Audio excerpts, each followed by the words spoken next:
Estamos en el año 1945 y la Segunda Guerra Mundial ha terminado alrededor del mundo. Los países tienen la enorme tarea de reconstruir después de la destrucción de la guerra y lidiar con su trauma colectivo. Para la población alemana ese proceso será muy diferente al de la mayoría de los países, ya que están a punto de embarcarse en un viaje psicológico que durará décadas, llevándolos desde la negación sobre lo que se hizo en su nombre hasta finalmente el horror y la aceptación.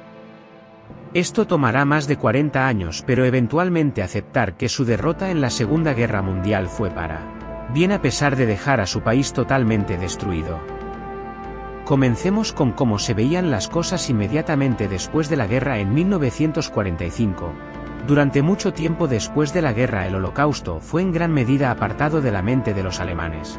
Su país había sido totalmente destruido, había millones de personas, casi el 10% de la población, más de 12 millones de alemanes étnicos habían sido expulsados de sus hogares y fueron forzados a moverse a las nuevas fronteras reducidas de la Alemania, ocupando ciudades bellas e históricas. Estas habían sido totalmente aniquiladas para aumentar el trauma de Alemania, que había sido dividida en 4. Entre los estados victoriosos eso se hizo para debilitar, para que nunca más pudiera iniciar una guerra mundial. Entonces, ¿cómo se sentía el público alemán sobre el Holocausto? En ese momento una buena primera pregunta es, ¿siquiera estaba enterada la gente aquí? La mayoría de los historiadores dirían que sí, la mayoría del público estaba al tanto y lo sabía. Lo que estaba sucediendo era claro para cualquiera que abriera los ojos. Los alemanes que vivían en la Polonia ocupada podían ver los guetos como el WO de Varsovia, estaban llenos de cientos de miles de judíos y con el tiempo gradualmente se vaciaron.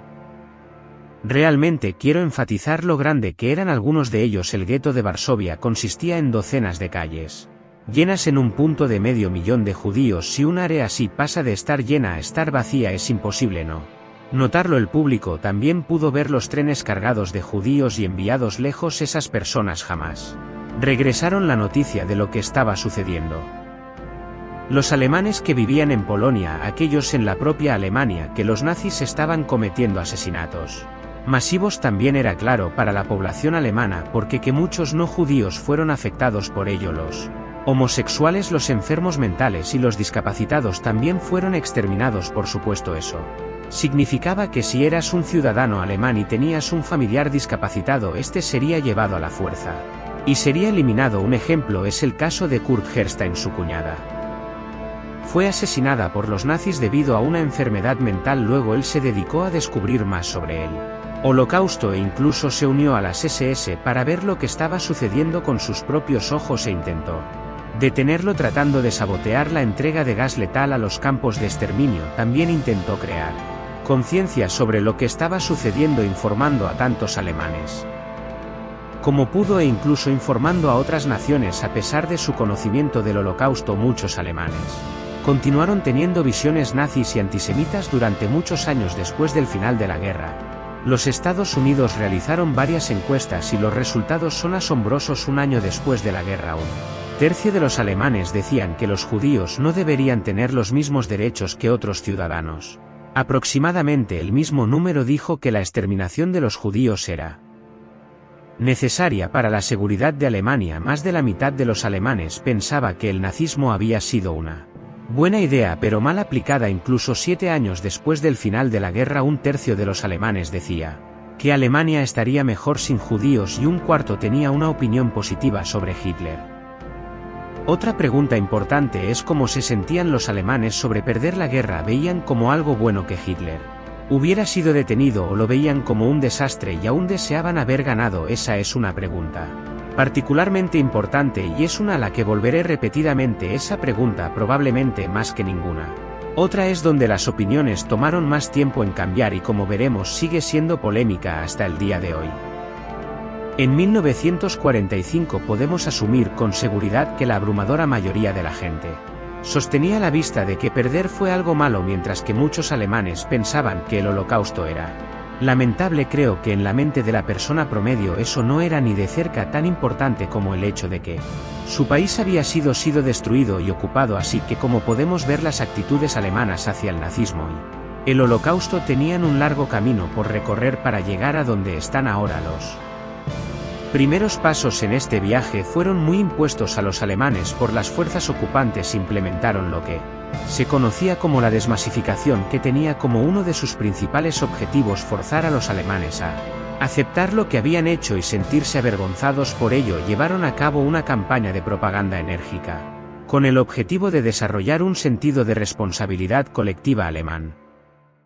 Los periódicos y la radio estaban controlados por las potencias ocupantes y enfatizaban la responsabilidad moral de todos los alemanes por los crímenes nazis. En palabras de un oficial estadounidense, la culpa colectiva debería considerarse un prerequisito de cualquier educación a largo plazo del pueblo alemán. El mensaje era extremadamente directo y contundente. Había carteles con imágenes de víctimas de campos de concentración, acompañados de textos como "tú eres culpable de esto" o "estas atrocidades son tu culpa". Algo más que se hizo la población alemana fue forzarlos a visitar los campos de exterminio para ver con sus propios ojos lo que se había hecho. Algunos alemanes incluso fueron forzados a trabajar en los campos enterrando cadáveres en descomposición y abriendo fosas comunes. También se produjeron películas para mostrar a los alemanes lo que se había hecho. Según oficial estadounidense, el propósito de las películas era sacudir y humillar a los alemanes y probar que estos crímenes fueron cometidos y que el pueblo alemán y no solo los nazis tenían responsabilidad.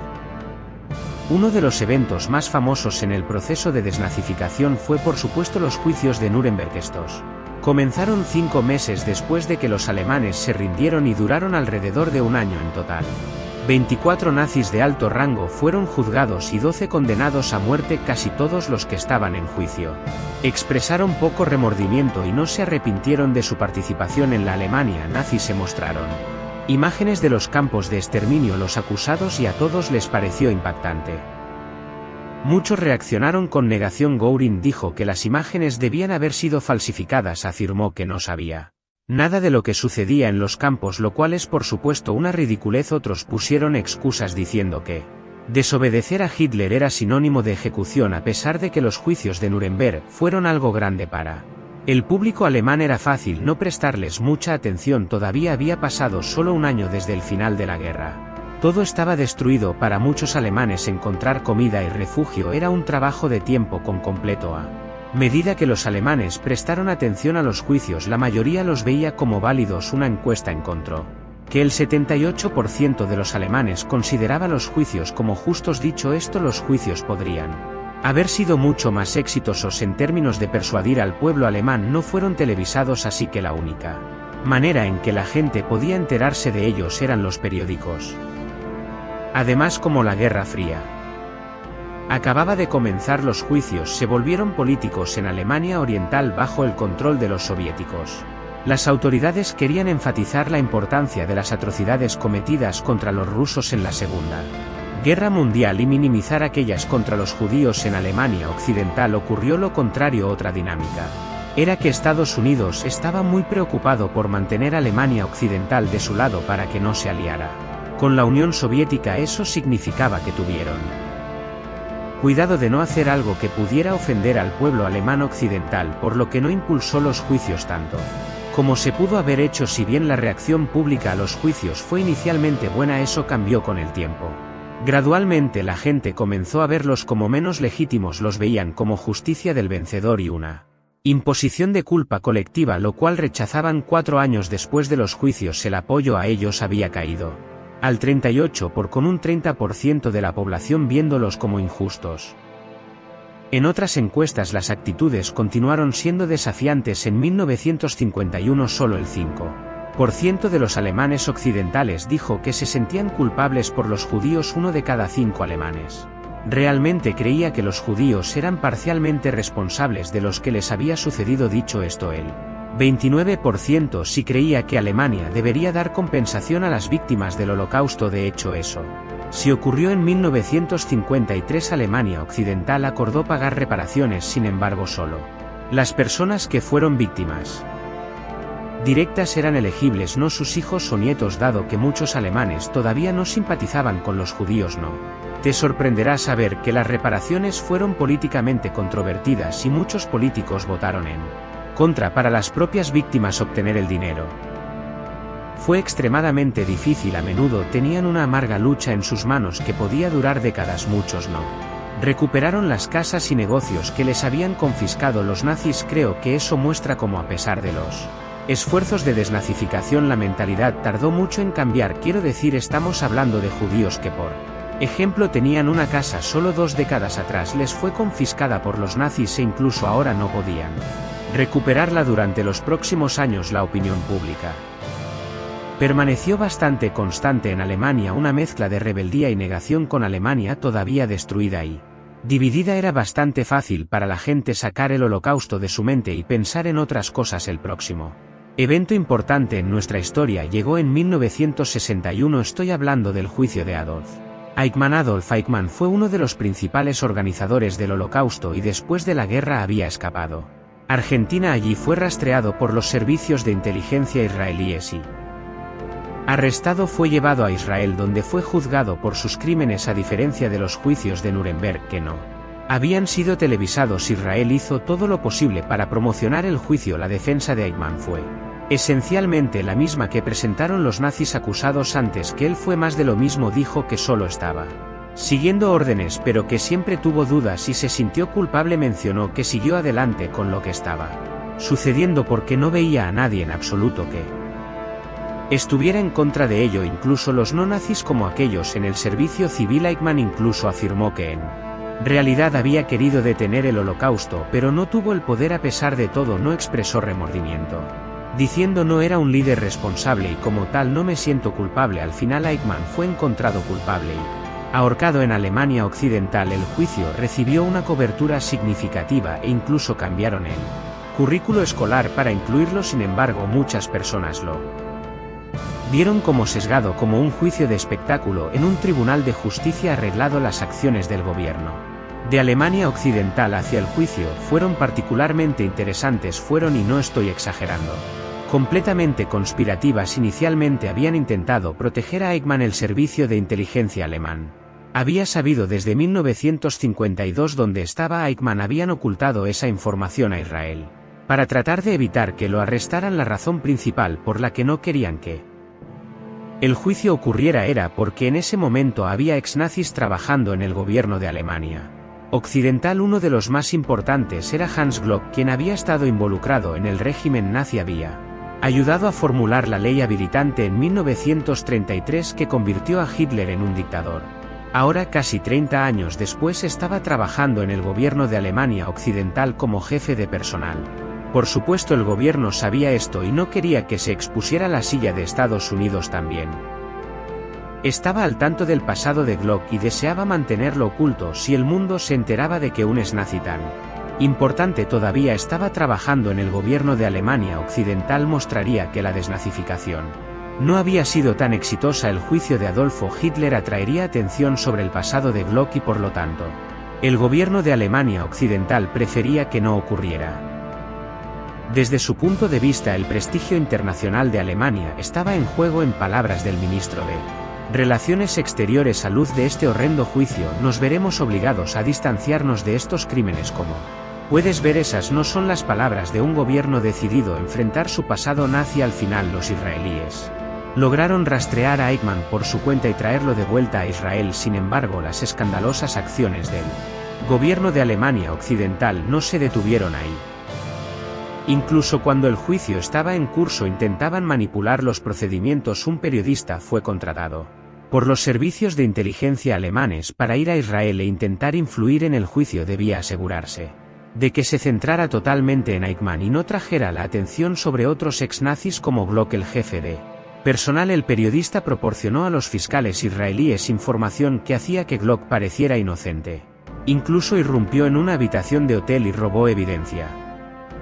Al final, los alemanes occidentales lograron mantener el juicio centrado en Eichmann y el oscuro pasado de su jefe de personal. No salió a la luz. Una cosa que el juicio de Eichmann sí hizo fue aumentar dramáticamente el número de juicios similares en la propia Alemania Occidental. El juicio de Eichmann ocurrió en 1961.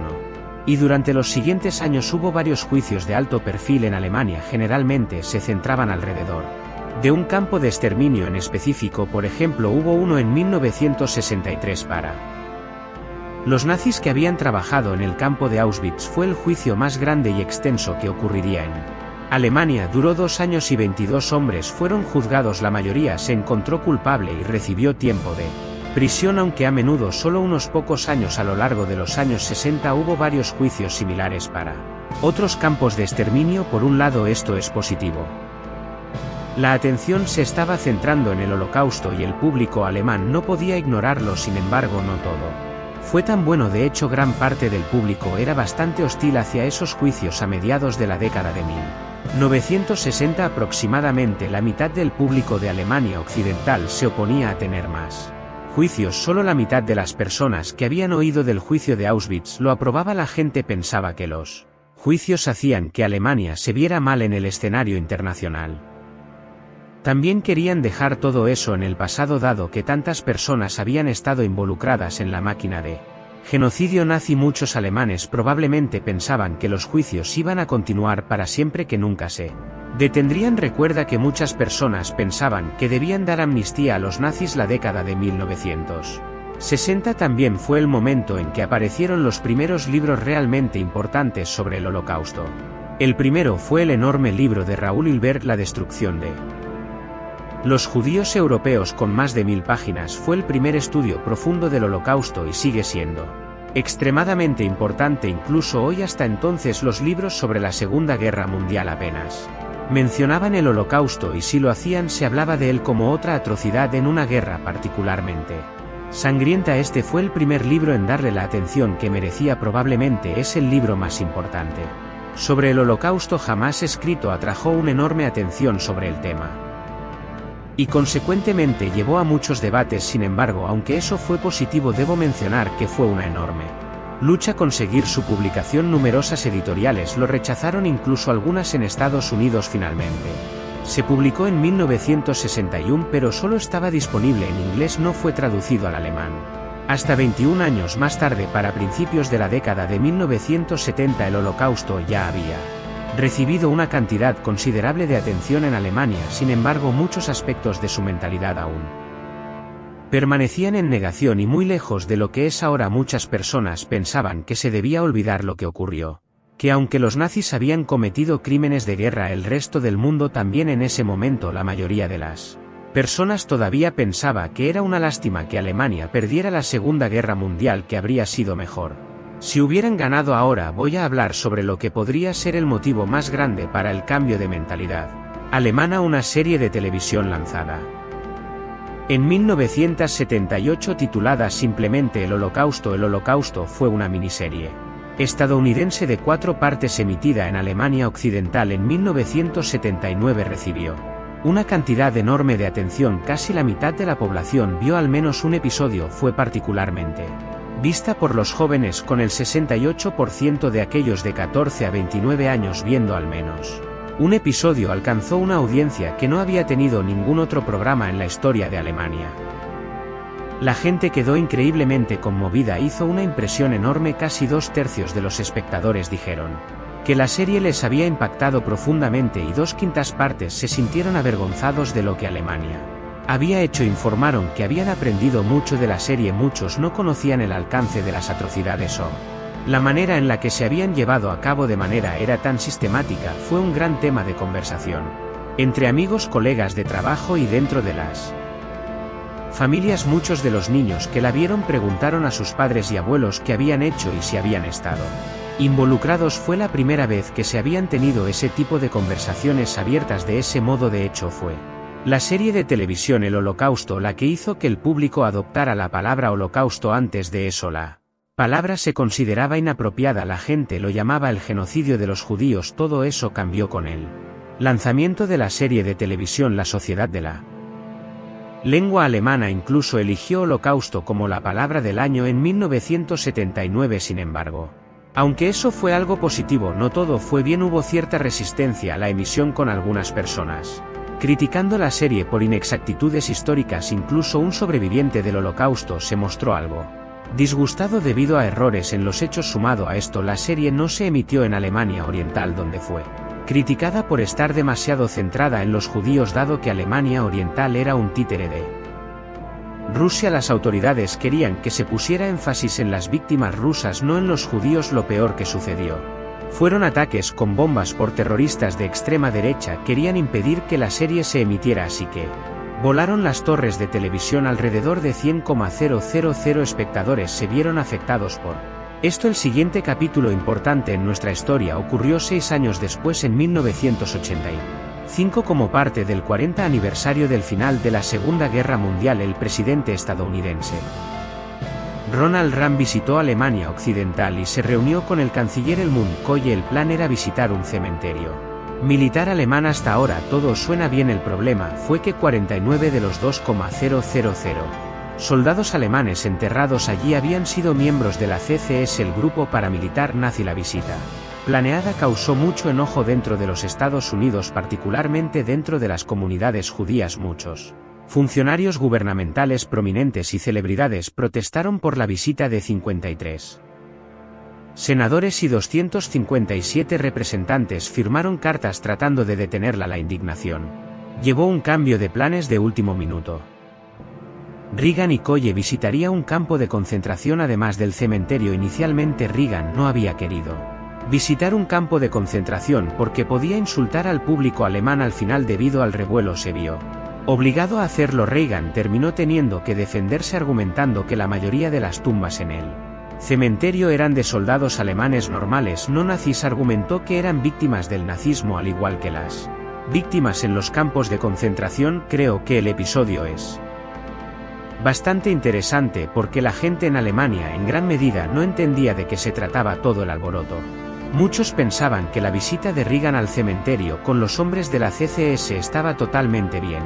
Pensaban que el alboroto era solo de gente siendo demasiado sensible. Un periódico dijo que la semana de tormenta mediática rozaba lo absurdo. La gente no parecía pensar que el tema debía tratarse con la sensibilidad que tendríamos hoy en día. Sin embargo, algo importante sí ocurrió. Inmediatamente después de la controversia, el presidente de Alemania Occidental dio un discurso en el que habló sobre el final de la Segunda Guerra Mundial. Crucialmente dijo que la derrota de Alemania debería verse como una liberación y no como una derrota. Fue, en sus palabras, una liberación del sistema inhumano de la tiranía nazi. La importancia de esto no puede ser exagerada. Esta fue la primera vez que se dijo públicamente que la derrota alemana debería verse como una liberación. Este fue el comienzo de un cambio en la mental hacia esa pregunta que había sido tan persistente: si es que era algo bueno que los alemanes perdieran la guerra.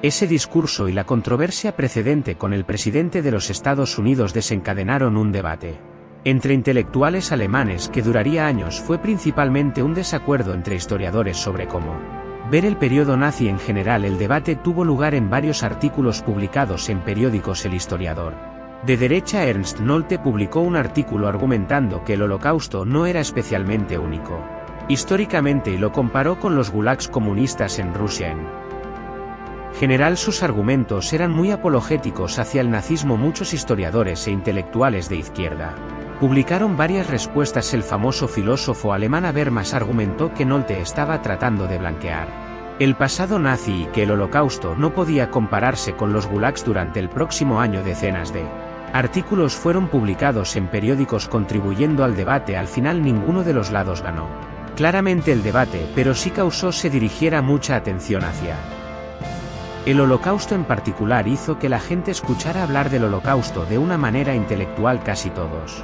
los principales intelectuales alemanes participaron en el debate y muchas personas leyeron los artículos. A finales de la década de 1980 ocurrió el momento más grande en la historia reciente de Alemania: la reunificación. Con respecto al Holocausto, uno de los mayores desafíos fue unificar las dos narrativas diferentes que existían. Alemania Occidental nunca había tenido éxito completo con su proceso de desnazificación, pero había creado una democracia estable. Por otro lado, a la gente de Alemania Oriental se le había expuesto una propaganda antinazi mucho más fuerte durante décadas. Sin embargo, la narrativa que se les había alimentado era que el fascismo había ocurrido debido a una crisis del capitalismo y que debería haberse resuelto con el comunismo. Los medios sobre el Holocausto continuaron siendo bien recibidos en Alemania. En 1994 se estrenó La lista de Schindler y tuvo una recepción generalmente positiva.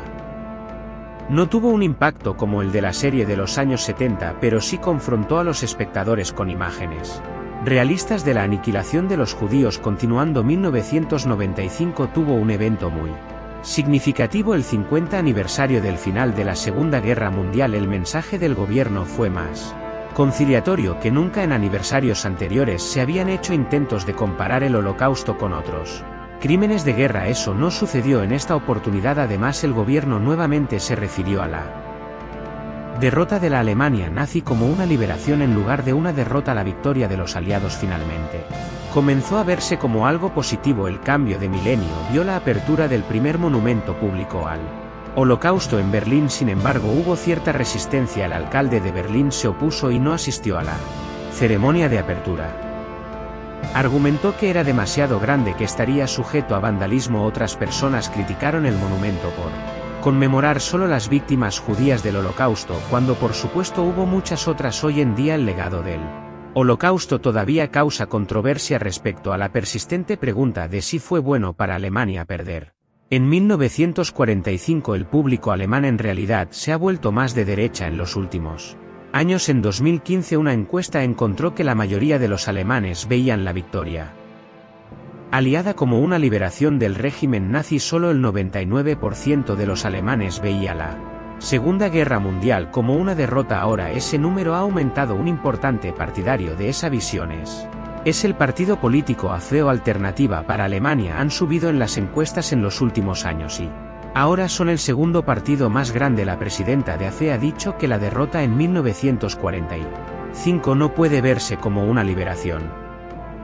Sin embargo, en general no cabe duda de que el sentimiento alemán sobre el Holocausto se ha transformado a lo largo de las décadas. La mayoría de la población alemana rechaza completamente la ideología nazi y odia las atrocidades que se cometieron en nombre de su país.